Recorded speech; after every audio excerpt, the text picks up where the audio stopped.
మాట్లాడతాడు, ఒకడు ఉంటాడు మన జిల్లాలో వాడు మాట్లాడతాడు. రేపు పొద్దున మేము అధికారంలోకి వస్తే పోలీస్ స్టేషన్ కూడా మేమే ఉంటాం, హాస్పిటల్లో మేమే ఉంటాం, ఎంఆర్ఓ ఆఫీసుల్లో మేమే ఉంటాం, చివరికి ఇంటి ముందు కూడా మేమే ఉంటాం. అని ఎవరే మీ కంపల్లో మీరు సావంగా నాయన, మీకు ఇల్లు లేదా? పోనీ మీకు ఇల్లు లేదంటే చెప్పండి, టిట్కోలో ఏదో ఇల్లు చూసి ఇప్పిస్తాం. ఏం చేస్తారు మేము మా ఇంటికి వచ్చి? అరే ప్రతిపక్షంలో ఉన్నప్పుడే మిమ్మల్ని ఎవరు చూసి భయపడలేదు, మీరు ఈ రోజు వచ్చి మాట్లాడతారు.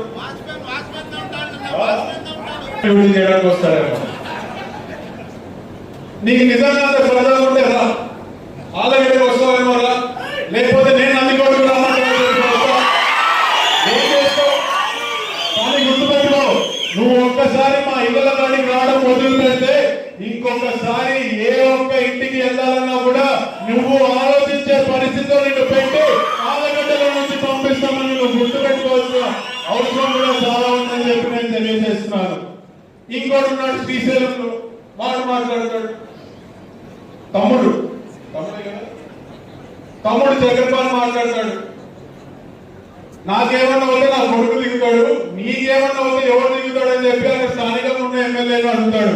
నేను ఈరోజు ఆయనకు చెప్తున్నా, నువ్వు శ్రీశైలంలో కాదు నంద్యాల జిల్లాలో ఏ ఒక్క టీడీపీ కార్యకర్తలు ముట్టుకో, నువ్వు ముట్టుకో, నీకు మేమేంటో మేము చూపిస్తాము.